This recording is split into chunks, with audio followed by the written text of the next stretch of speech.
के राजा होने का भला क्या अर्थ है? इसीलिए आपका राज्य अभिषेक समस्त असुर वंश के समक्ष होना चाहिए। देवी धुम्नी ने सर्वथा उचित कहा। मैं अभी उन्हें प्रस्तुत होने का आदेश देता हूं। असुरवंश, असुरवंश, असुरवंश। प्रणाम गुरुदेव। दैत्यवंश, प्रणाम गुरुदेव। दानववंश, प्रणाम गुरुदेव। राक्षस वंश, प्रणाम गुरुदेव।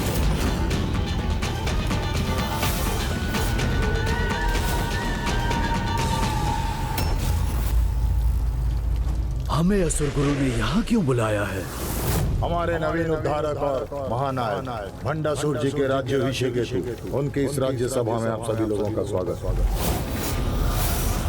हे महान असुर गुरु शुक्राचार्य जी, इससे पूर्व कि आप मेरा राज तिलक करें और असुर वंशों के नायक मुझे अपना महानायक स्वीकार करें, मैं प्रभु श्री गणेश और महादेव का आशीष प्राप्त करना चाहता हूं। उचित है।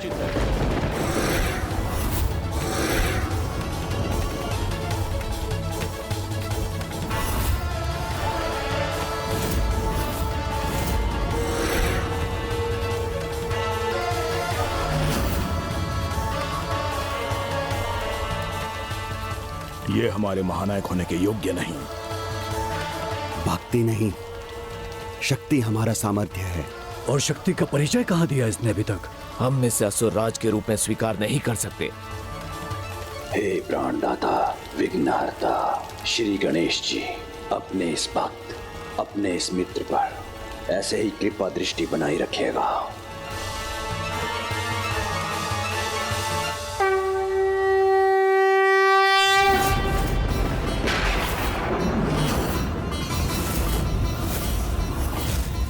उचित नहीं हो रहा है ये। गणेश को विवश कर उससे आशीष प्राप्त कर लिया इस दुष्ट ने। अपनी चतुराई से, पाखंड से असुरों के कार्यों में विघ्नकर्ता को विघ्नहर्ता बना रहा है भंडासुर। हे शक्तिदाता प्रभु महादेव, मुझे असुर सम्राट का सिंहासन ग्रहण करने के पूर्व आशीर्वाद दीजिए।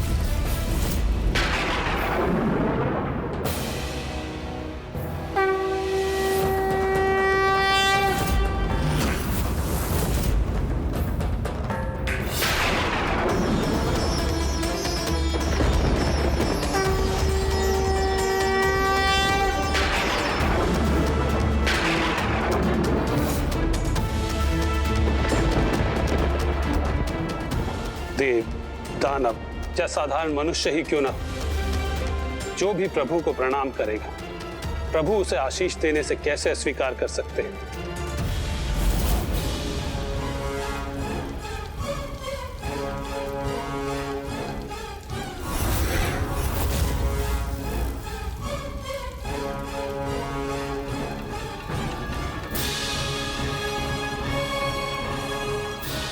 हे असुर गुरु, अत्यंत शक्तिशाली साम्राज्य के विस्तार में आपका मार्गदर्शन मुझे सदैव प्राप्त हो। असुर राज भंडासुर जी की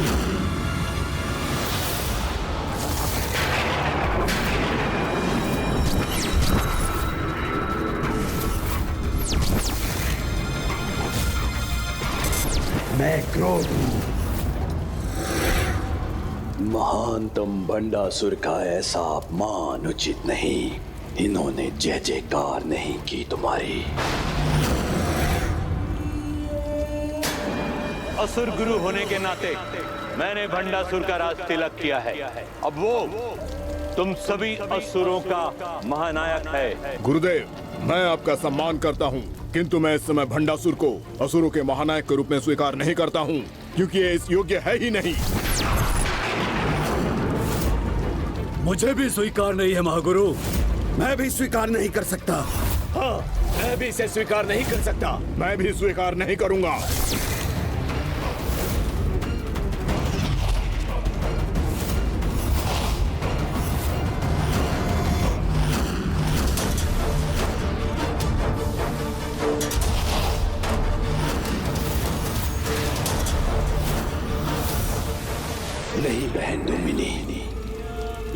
उचित नहीं।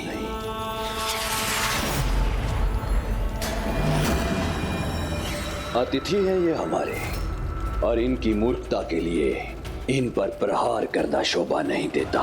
तुम्हें हमारा महानायक स्वीकार नहीं करना हमारी मूर्खता नहीं, बुद्धिमता है। इससे पूर्व कि आप मुझे अपने महानायक के रूप में स्वीकार करें, महत्वपूर्ण तो ये है कि मैं आपको अपनी प्रजा के रूप में स्वीकार करता हूं अथवा नहीं, क्योंकि मेरी प्रजा वही बनेंगे जो मेरे आराध्य विघ्नहर्ता श्री गणेश जी के चरणों में पुष्प अर्पित करेंगे और मेरे प्रभु महादेव को श्रद्धा पूर्वक प्रणाम करेंगे। इनका सम्मान मेरा सम्मान होगा।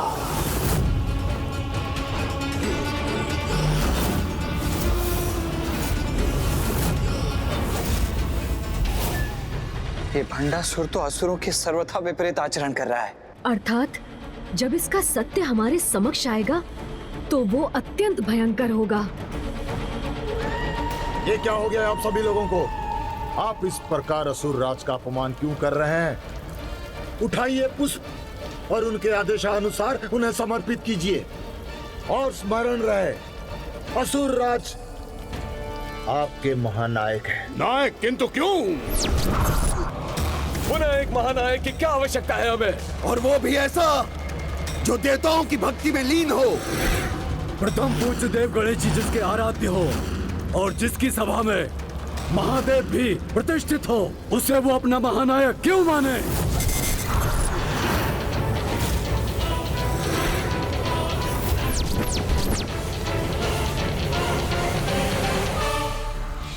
उचित कह रहे हैं ये।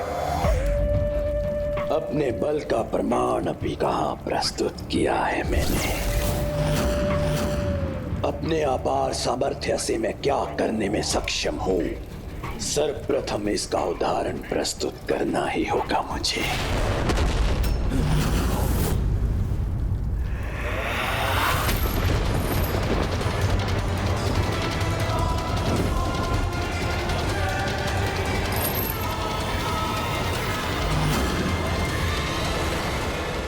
देवराज इंद्र को बंदी बना लिया इसने।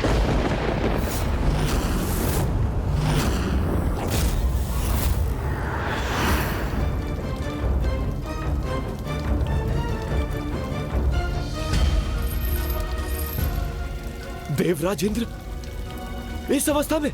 और ये रहा देवराज का स्वर्ग जिसमें बंदी है उनके अन्य देवता।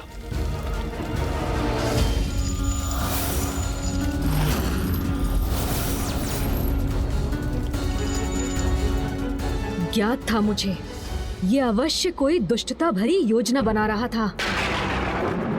किंतु ये कब और कैसे हुआ?